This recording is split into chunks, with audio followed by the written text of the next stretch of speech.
Hey, I'm Mariah, and I'm a filmmaker, and an ADHDer, and a writer, and a woman who deals with anxiety, and a photographer, and, okay, you get the picture. Hey, I'm Mariah. Did I say that already? And I'm a storyteller who cares a whole lot about mental health. A lot of times, we often separate storytelling and mental health from each other. Honestly, we tend to separate mental health from everything. But I find these two to go hand in hand. When you're telling a story, that point is to connect with your audience. On a deeper level, check this out. Connect with their mind. Storytelling is everything. Movies, music, video games, art, all of it. And mental health has a lot to offer too. Depression, autism, PTSD, and so on. I'm on a mission to understand and learn more about both storytelling and mental health. Whether it's digging deep into mental health disorders, checking out the psychology of characters from all over, dissecting the power of music on our emotions, hearing the personal stories of creatives, my goal is for us to be more seen, heard, understood, and learn who we are. Welcome to my podcast, Everything Storytelling, plus Mental Health. This is your host, Mariah Nasir, and let's dive right into it.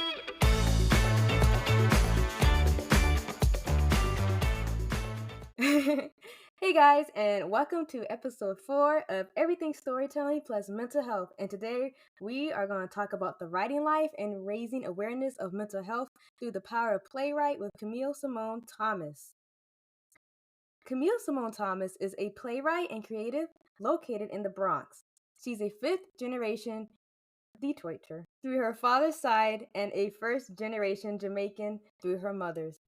It's important for her to name this because her work most often interrogates cultural legacies, familial healing spirituality, plus ancestral wisdom, and the general kicking and scream of how Black femmes get free despite the oppressive forces of colonialism, capitalism, and white supremacy.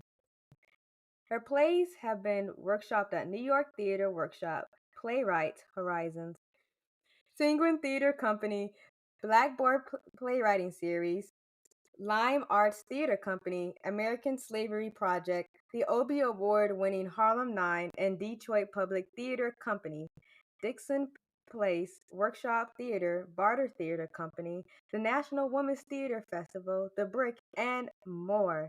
All right, so that is really cool. So awesome. I'm so glad you're here today on this episode. Um, yeah, that honestly, that's so many theaters. That's really cool. Just trying to make it in New York. I feel that. I totally feel that. Oh wow.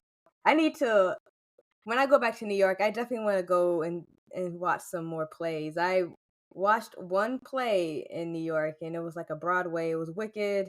Um Oh, cool. it was really cool. So I need to go check out more theaters in New York. So all these names, I'm gonna like check them out the next time I go to New York.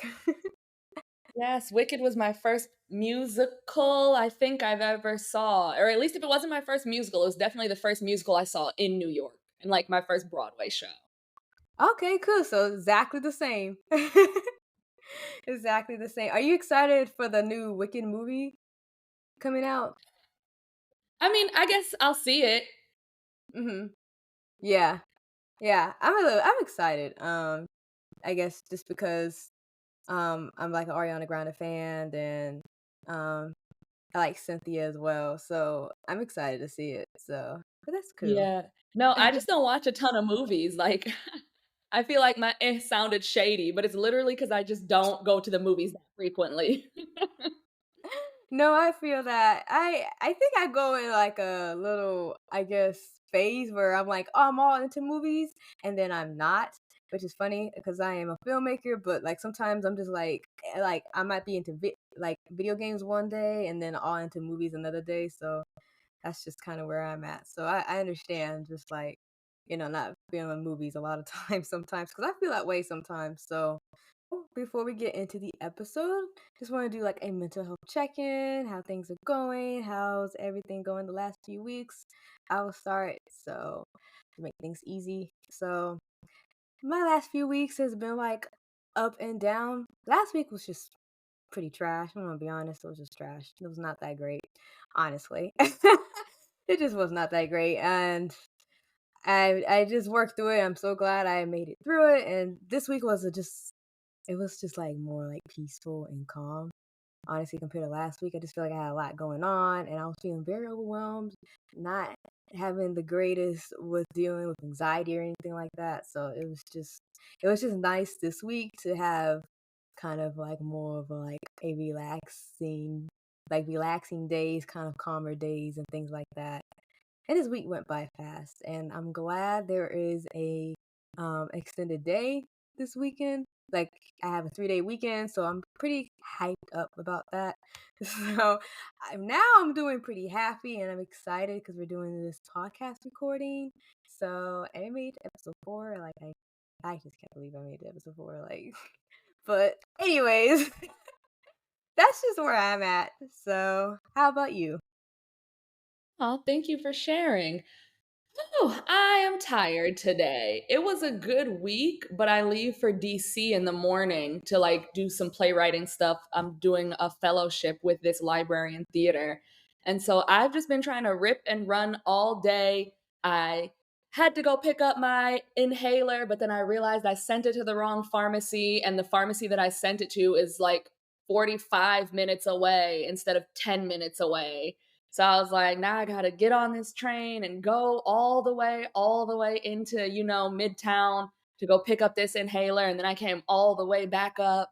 And then I wanted to return this library book because I was about to get a late fee. But then the library was closed and like the box was closed. So I couldn't even drop it in the slot. So I was like, well, now I gotta go to a different library.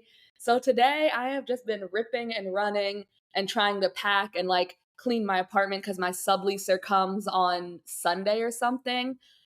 Just trying to coordinate who's gonna drop off the keys where and how's she gonna get her keys to like get into this apartment.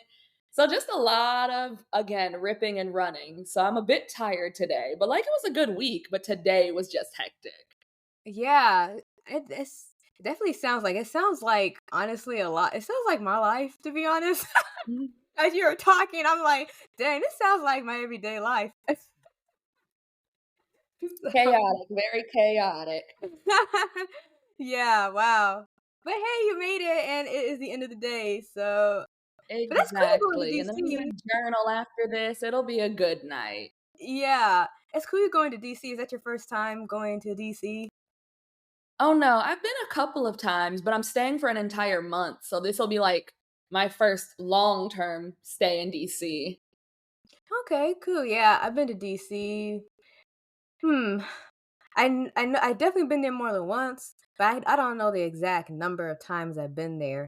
A lot of times I've gone through like I think around DC, like and basically in Maryland, going all like to New York and stuff. But I've been in Mhm. DC like a few times. I remember we had a huge eighth grade trip, and it was cool to like go around DC and see everything. So, are you doing any tours while you're there, or not really? Just doing like work? I mean, I definitely wanna go, like, check out some museums because I really like museums.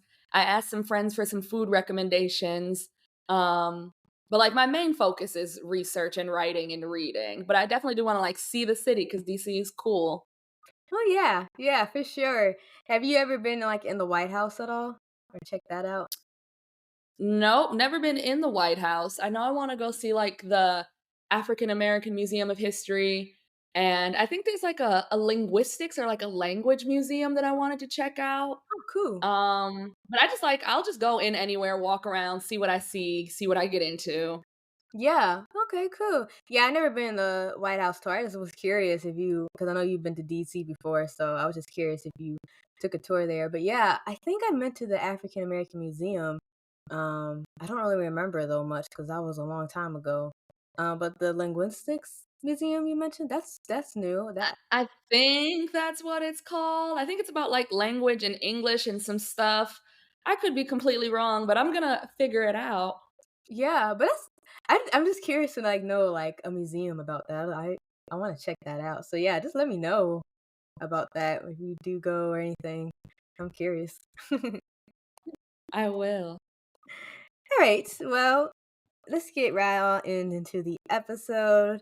Um, so how did you get into playwright? And how did you know writing was your calling?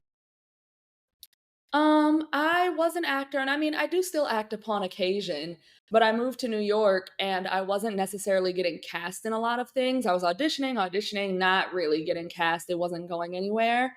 And in undergrad, I'd done some slam poetry, and I was like, well, if I can write a 3-minute poem, I could write a full play. That's just like 3 minutes, like 60 times. And literally, that's how I started. And I had some success with my one woman show. That was the first like full length thing that I wrote. And I just really enjoyed the agency that I felt as a writer. I'm someone who lives in my head a lot, and I was like, I could just derp around in my head and have ideas and think of fun things. And I just enjoyed it. And I started having like industry success. So I was like, oh, I guess I'm going to keep on doing this then. That's really cool. Did you do acting like since you were like young, like a kid? Or, like Yeah, how you since like started? high school. Okay, cool. Yeah, I did some acting like middle school, a little bit of high school, stopped around high school because I was an athlete. So then my focus shifted into running and everything. But yeah, I did some acting too and started in like middle school and high school. So, but did you do like musicals as well, or did you just do acting? Just straight plays. I am not the singing is not my anointing. So I was like, I'll stay away from the musicals. I feel that. I feel that. I think majority of the ones I did were musicals. It wasn't that many I did. Like there's two musicals I did in middle school. One was just like more of a smaller role, then my second one was like a huger role where I had to sing a solo. And it was actually What musicals? we so the one that had a lead in or a big role, and it wasn't a lead, a big role. It was called Schoolhouse Rock. Are you familiar Oh, with I that? was actually in that in middle Are you school too. serious? That's yeah. That's funny. Yeah, I was in that, and so one of the characters is George. Do you remember who Mhm. George is? Well, they made him to a girl, called him Georgia, and I was Georgia, and I sang the song, "I'm Just a Bill." So, Yep, yeah, yep, yep. yeah. I'm not gonna lie, it's not my favorite song. I was like, "Oh man, really?" But I can't remember what the other. I think I enjoyed Interplanet Janet. There was another song, and I can't remember, but it was a few other songs I enjoyed. But I was like, that was actually my least favorite. And then other people told me, yeah, you made it sound good and everything. It's not my favorite song, but you made it sound good. Like, thank you. Right, It's they not my liked favorite watching song you. either. I'm sorry. No, I said they liked watching you, so that's good. Yeah. So it was really cool, and I remember we had like we had to like dress up in different colors and everything. And mine was purple, so I'm a purple girly. It's one of my favorite colors, my top three. So did you? What part did you play in Schoolhouse Rock? Ensemble, I think. I think I was just in the chorus doing some whatever I was doing. Cool, cool. Yeah, we just they had colors and stuff for everybody. And I just remember I was purple. So and then the other musical, I forgot. I already forgot the other musical, but that one was called Hawk Junior. It's like I don't know how to. I guess it's just like about the Ugly Duckling, but in musical format. Uh-huh. So And he that's turned all into I a hawk. really. I'm sorry, You said it was called Hawk Junior? Honk Junior, like Honk. Honk. Got it. Honk. Okay. Yes, yes. I Yes, thought you said hawk, like I HAWK. yeah, nah, nah, it's honk. I know Mm. it kinda does sound similar though, now since you say that, but yeah, really just a musical of The Ugly Duckling with some extra characters in there. That's the best way I can describe it. I know a lot of people when they look back on that from that musical, it was like cringy, but when I look back on it, I still like enjoyed it. I thought it was cute for us in middle school and everything. I guess I'm It like a sounds kid cute. person. I'm sure it was fun. Yeah.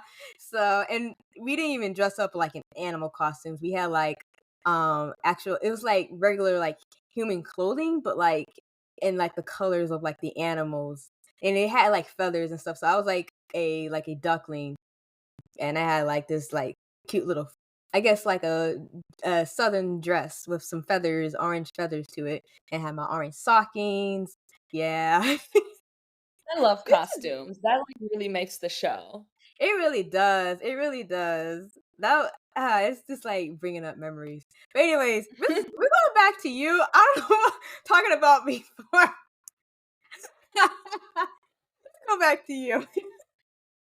That's cool. That's really cool how you started to acting and got into writing. That's basically how I kind of did stuff too, honestly. So that's really Mhm. cool. Do you still act at all, or do you just like write now? I'll definitely act on like special occasions, I guess. I'm going to be acting in this new, probably turning it into a full one woman show that I'm writing in September, but I just have like the first 15 minutes of it. So I'll be acting in that for this reading that I'm in. And yeah. And I mean, if my friends are like, oh, do you want to come and do this staged reading? Or do you want to like, they might need someone to read some of their stuff out loud. Like, I'll do that for my friends too. Mhm. Yeah, cool. It's really cool. Okay. So my next question is, how long have you been writing? Honestly, my whole life, like I was always a journaler. Like when I was little, there's a bunch of journals that I have. I love English class. I love writing essays and papers and stuff. Did poetry, like little kid poems, all throughout middle school. And yeah, just like in college, post college, I feel like I started taking it more seriously as like oh, this could be a career. Mhm. That's really cool. Yeah. Mine is actually kind of the opposite. My story is like the Mhm. opposite. And it's like I love telling stories. I love explaining them, but actually like transferring it onto paper, it was just like the hard part of me, like the hard part Mhm. for me in general. And that just like English class, it was my favorite at some time, like, when I was young, because I started out as a being homeschooled by my grandmother, and she used to be an English teacher. So Mhm. it was pretty, like, straightforward then, but then as I got older, went to, like, school and stuff, it got harder for me. So I didn't have, like, the best experience with, like, English. It's like, I talk about it in, like, my last episode, just, like, I didn't have, like, the greatest experience, so it's just, like, I guess, like, having those bad experiences and everything is just, like, makes it harder for me to, like, write and everything, but I really Mhm. do enjoy, like, telling stories, and I'm always having a story in my head, and I'm so sick of them being in my head, So I'm just like, "You know what? It's just time to write, Mariah. Let's just, let it out." So Yeah, release them. Release those release it. stories. Yeah, and I like how you talked about journaling because that was something I really wanted to get into this year. And so I Mhm. basically just like been doing a lot of journaling this year. And I'm like, when I look back now, I'm like, dang, I really am like happier like I did a lot of journaling because it wasn't something I wasn't as consistent with like, all my life, honestly. I didn't even know what that was, honestly, when I was a kid. Mhm.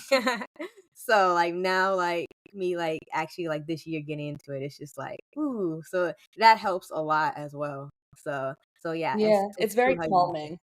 it is very calming. I love to like put a little diffuser on or a candle, put some like chill hop lo-fi music on and journal. Or sometimes if I'm in the mood, if I'm like sad or something, then I might put some sad music or like a classical music or something. I have to fit my Yeah, mood. I agree. It's just like, what am I gonna write to? Who am I gonna be while I write? Yeah. Mhm. Exactly. So true. Okay. So on to the next question. What is your writing process like? So like going from outline to script. Mhm.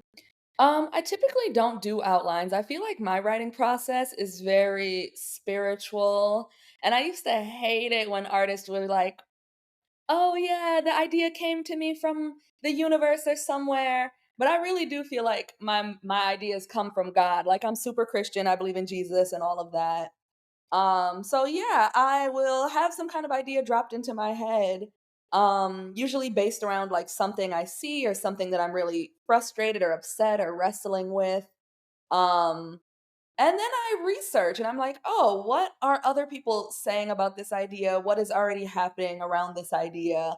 What's sort of the discourse here? And for me, I know a lot of my plays, because I write primarily plays, I typically know the ending of, oh, this is how this play is going to end. This is where this character is going to be. And then I go back and I'm like, now, how did they get here? And then I go from the beginning and sort of have that character and go on the journey there. So you like work backwards. Yeah, sometimes, but Sometimes everything is it just different. It's depends. always different. But you just like go straight into the script.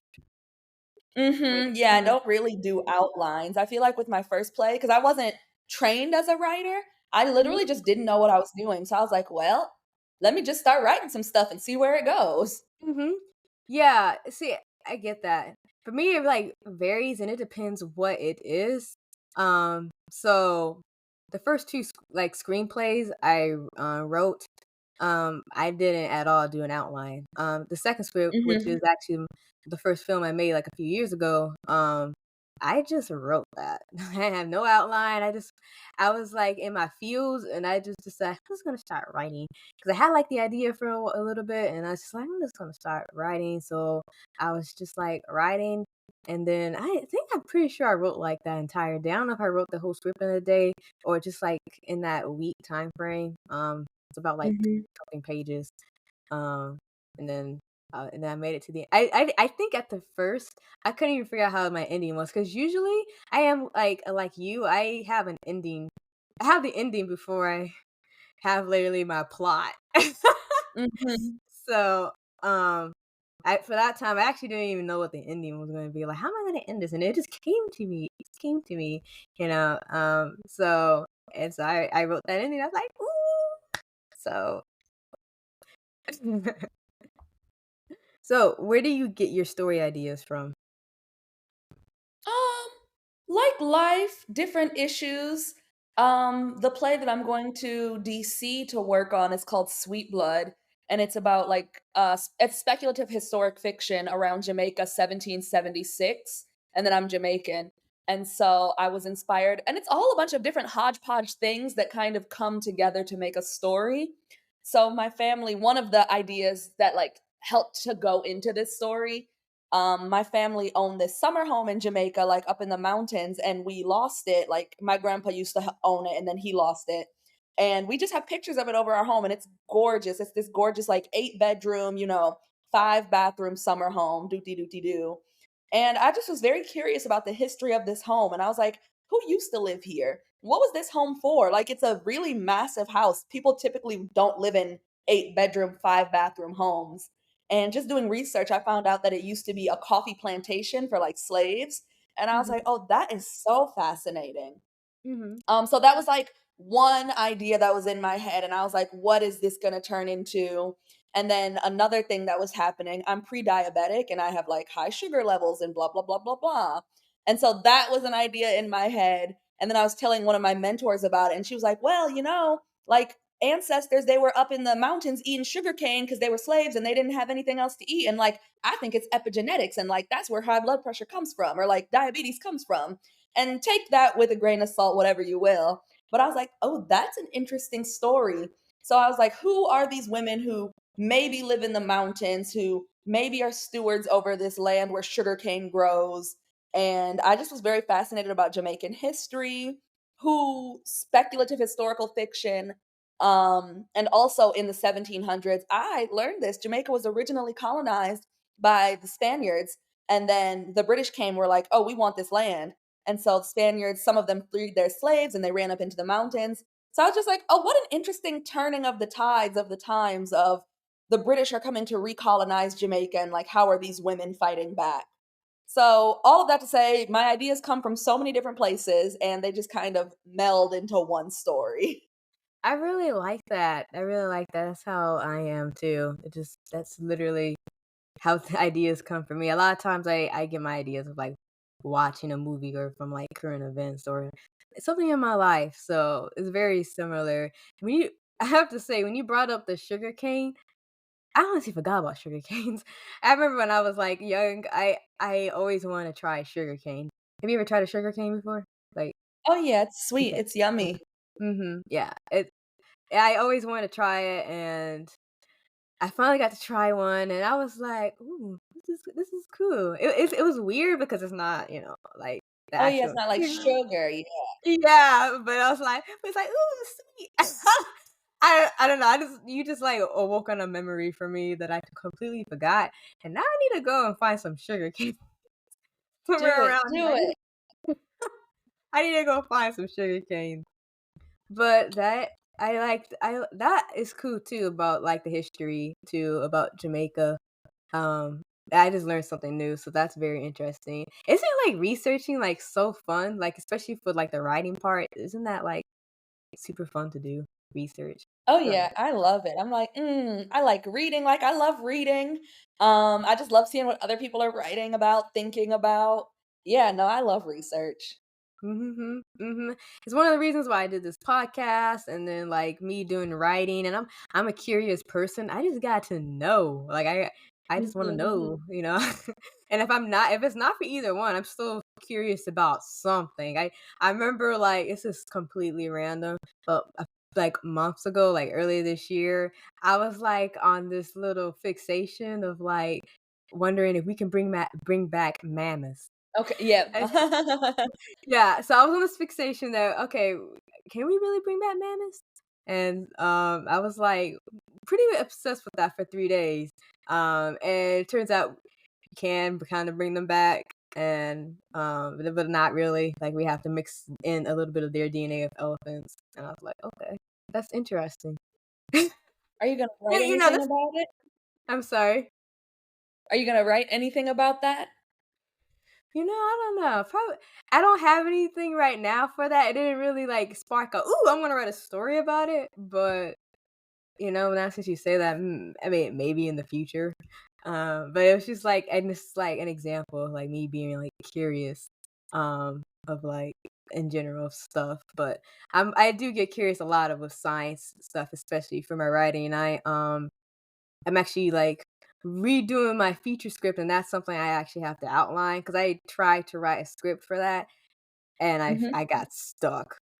So I need to like do a whole because that is just really long too. So I just need to like sit down and outline stuff. But it has to do, it does involve like marine life, and I enjoy marine life. So, and I did a lot of research of that like a few years ago. So I need to get back into it now doing it. But I learned a lot like a few years ago about it, and it's really interesting. It just really is. So again, like just going back to like doing like research and everything that's just my favorite thing because I love learning new things. You know, Same. so. Yeah, I'm just like, there's so much to know in this world." There is. Oh, man. I wish I could know everything, but anyways. Same. Okay, so do you usually write plays that center around mental health? Um, no. I just wrote the play Mud because of my sister's true story, but no, not like mental health specifically. Mhm.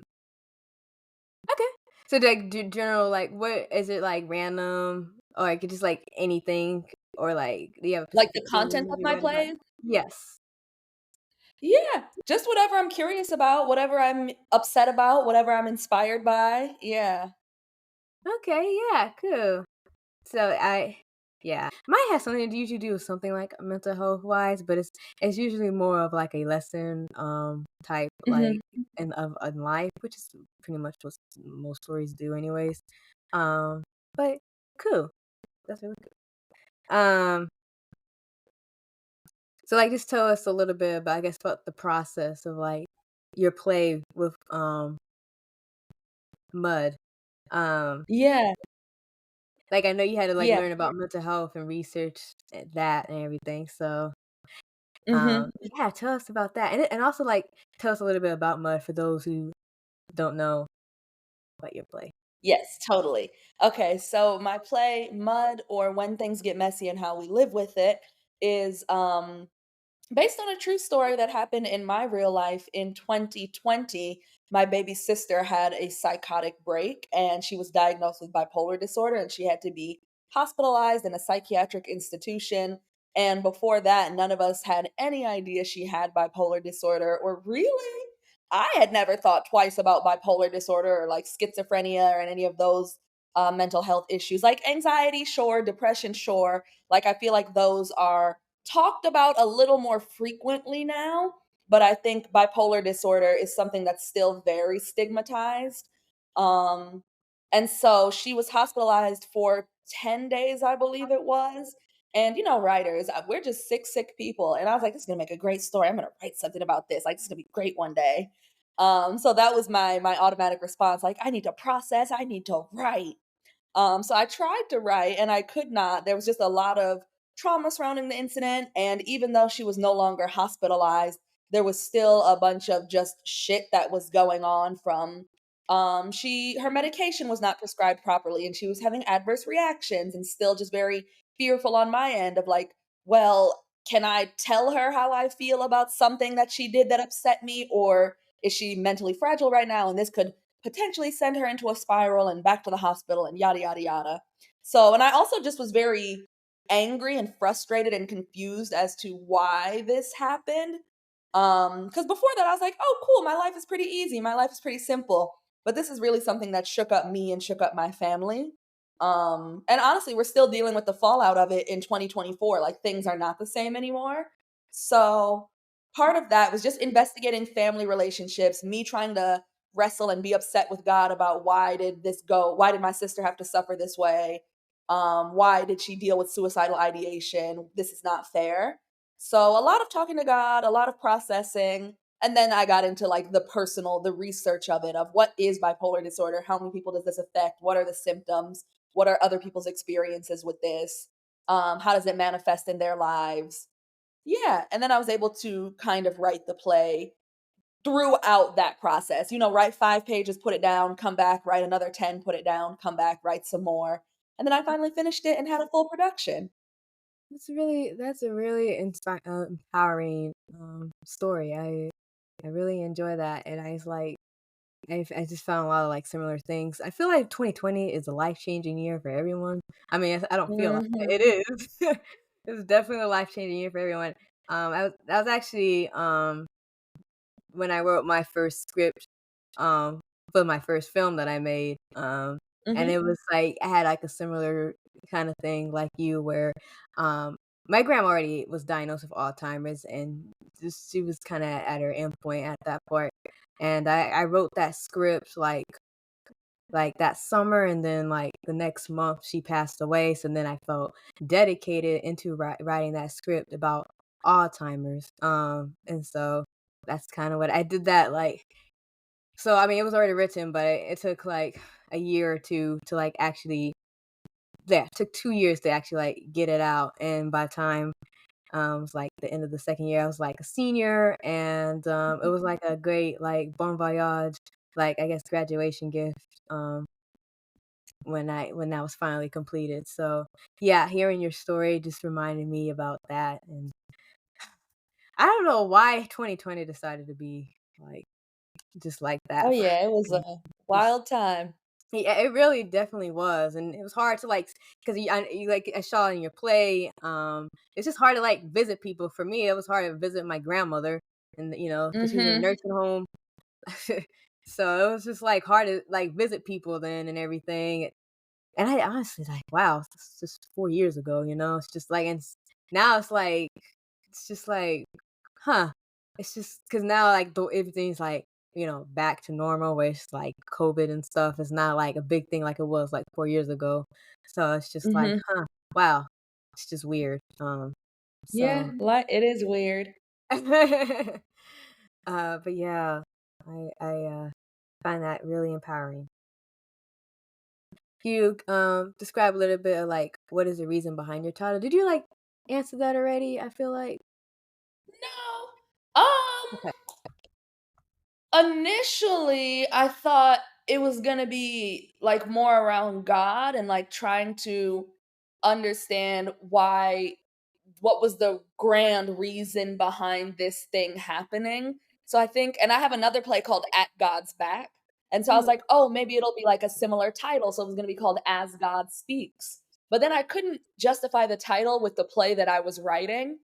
Um, how do I get to mud? I don't really know. I know I saw Dominique Morisseau's Mud Row, and that was a sibling relationship play. Like there was a lot of things happening, but at the heart of it, it was about this sister dynamic between these two sisters who'd fallen apart. And so I was like, oh, cool. That was a cool title. And so then I don't know if I had Mud before I saw Mud Row, and then I just was like, oh, I need to expand upon it. But then also there's just a motif in there about like mud and getting messy and diving into it. And like when you're little, you play in the mud and it's not a big deal. And it's like, yay, I get to play outside and splash around in puddles and mud. But then when you're older, it's something you avoid, like, ew, I don't want to get dirty. So it's about sort of like getting dirty and being like, all right, we got to get into the mud so we can learn about our shit and work through it. And Mhm. so that's the whole title, Mud, semicolon, or when things get messy and how we live with it. Yeah, I remember like when I watched your play. I think I remember at the end, how the sister was like the mud, where she like kind of holds everyone together. So, I, Mhm. Oh, yeah, and also in the book, "Clap When You Land" by Elizabeth Acevedo, there's a true poem, or, like, there's a true little line in there about, like, tracking mud into the house and how mom got upset or how Tia got upset, and that book I actually did read to my sister while she was hospitalized, so I Mhm. also wanted to have, like, that true little facty moment in there. I had some other question. Oh, I remember the question now. How long did it take you to write Mud? Years. I mean, like I said, I tried to start Like, writing in 2020, couldn't do it. Tried again in 2021, couldn't do it because like shit was still happening. 2022 wrote some of it, 2023 wrote some of it, and like finished it, a draft of it, first, second, third, maybe in 2023, and then 2024 sort of like worked on it, polished it so it was full production ready. But I mean, a lot of my plays, like when do you start a play? Like, is it when you first have the idea? It's like, oh, I started it because a lot of my process is ideation and like thinking about it a lot before I mhm, really even put pen to paper. mhm, Um, so I don't know, like 4-ish years probably mhm. because it happened in 2020. So I was Yeah, writing it, working on it since yeah, 2020. yeah, yeah, yeah. That is right. You did mention how you started it in 2020. Um, so yeah, okay, cool. So as a storyteller, do you like think one should have a kind of like an understanding of like, I don't know if I would say mental health, but just like kind of understanding more of like in an intellectual type way, like mental health or like the psychology, when creating like characters, like understanding Mhm. emotions and why people feel the way they do, if that makes sense. Yes. Okay. Yes, I think it is important for you to be emotionally intelligent as a storyteller because you are diving into the psyches of the different characters that you are creating. So being able to understand and justify what the characters are doing, I think is really important. Do you think there need to be more plays out there, or movies or shows that advocate for things like mental health? Yeah, I do. I think there's a lot of mental health probably buzzwords going around, but there's still a lack of education. I think we need a diversity of stories because anxiety does not affect you the same way it affects me. Like it doesn't affect women the same way it affects men or non-binary folks or gender queer folks. So I think as many different people are in the world, there needs to be as many different mental health stories. I know you've seen it a lot on social media, but have you seen Inside Out too? No, I told you I don't see a lot of Yeah. movies. Yeah, yeah. I saw Inside Out the original, but I haven't seen the 2 yet. Mhm. But I would recommend that movie. It's very good. I watched it in the theater like 3 times. So, it was really good, but it just like it's just one of those movies that like, um, bring awareness towards like mental health and our Yeah. emotions and stuff. So, just thought about that, in regards to the question. So what would you say to someone who's an inspiring writer, who struggles with mental health? Mm, I guess I would. What struggles do they have? Is it like anxiety? Is it depression? Is it just general mental health? Yeah, general mental health. I mean, it can range, I guess. Um, Generally, I was thinking like depression or anxiety, but for me, Mhm. I mean, I have anxiety, but I have ADHD per se, so it's like very hard to like focus and pay attention and minimize like distractions and things like that. In writing, so I guess just in general, like not um, not feeling like your mental health is like a burden to write. You know what I mean? Yeah. Well, one, I would never have known your emails are very well crafted. I was like, there's so much detail. And me, my emails are, I'm just like, I'll just hit send. There won't be any type of punctuation. I'll be like, they know what I'm saying. They know what I'm talking about. So I would just say, your stories matter. Put it in the work. Your voice is valuable. We need what you have to say. You have an important point of view, and someone will benefit from you having actualized your story. That's awesome. Thank you. And thank you. That's just the first from like my emails. I try to make my emails looking nice, okay? It's just Yeah, like they're very professional. oh, thank you. You're welcome. So are there a well, we already kind of discussed it because there you go. My working memory forgetting stuff. But just go we already know you having like a project coming up. Um But is there, like, anything else that you have that you wanna share? Like, if you have I know you had Mud, I know the link is probably not available anymore, but I don't know if you have anywhere else that you're showing or any other plays that you made before that people can Yeah, I'm not your sure work. when does this episode come out? Hmm, I'm not quite sure yet. Um, Probably in, like, 2 to 3 weeks because I still am finishing my last episode, so Yeah. Well, September 13th and 14th, I'm having a reading of two short, like 10, 15-minute plays that I've been working on. That's through the archive reading series. So you might not be able to see it depending on when this episode comes out, but it's September 13th and 14th. Um, and then everything else is like just working, different residencies and stuff, working and writing, writing and working. So nothing else after that that's like publicly happening. okay. Well, this will come out definitely in September, so I don't know if you have anything, like, towards the end as well, September that Oh, I mm, do. Hang okay, on. It's in okay. LA though. It's not in New York. Give me 1 second. It's actually about mental health. Alright. Um, it's A Light in Dark Places. That's the theater festival. And then my play is called CC, or Every Grief But the Kitchen Sink. So it's September 27th, 28th, October 4th and 5th, and September 29th and October 6th. So yeah, you'll be able to see that. And it's I believe it's a reading. I don't think it's the full production. I think it's still just a reading. Okay, gotcha. So alright, so it's not like the full play, you mean? Well, it's a full 10-minute play, but are not going to be memorized. It's going to be like music stands. They're reading from the script. Okay, cool. And is it, like, online or anything, or just, like, in person? Just in person. I don't think there's any online component. Mhm. Okay, cool, good to know. And then last question, where can we find you? Yeah, if you want to follow me on Instagram, it's Camille Camille 4, like the number 4, real REEL. Okay, awesome. Do you have, like, a website or anything? Yeah, I do. What is my website? It is CamilleSThomas.com.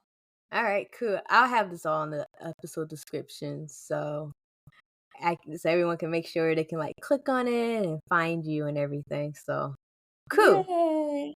Alright, sounds good. I am so blessed and grateful to meet Camille. She was so wonderful to talk to and get to know. Honestly, I am just like so happy that I was finally able to have someone like her on the podcast, especially somebody who writes and works on scripts. I mean, it was really cool interviewing her and getting to know all about just the playwriting world and everything like that. So it seems like she has a lot of knowledge of playwrights. And I know when I go to New York, I'm definitely going to check out her plays. So whenever you go to New York, if you go to New York often or are going to plan a visit there, I definitely recommend checking out her plays. I enjoyed her play Mud and it was really good. So also, don't forget you can follow her on the gram or you can check her out on the website for any upcoming projects or plays she has coming out. Um, and yeah, I have all of her links in the episode description, so no worries if you missed it. I have all her links on the episode description. Hey, if you listen to this entire episode, I just want to say thank you so much for listening to my podcast. You have no idea how much I appreciate it. And if you like what you heard, or you have your feedback or thoughts, please just leave them in the comments and ratings. I would appreciate it. Your feedback means everything to me. And if you want to keep up with more of what's going on with this podcast and know more about the life of Mariah, then follow me on the gram. That is at everything story mental health. But it's also in the description because I know that's a pretty long title. So again, thank you so much and have a wonderful week.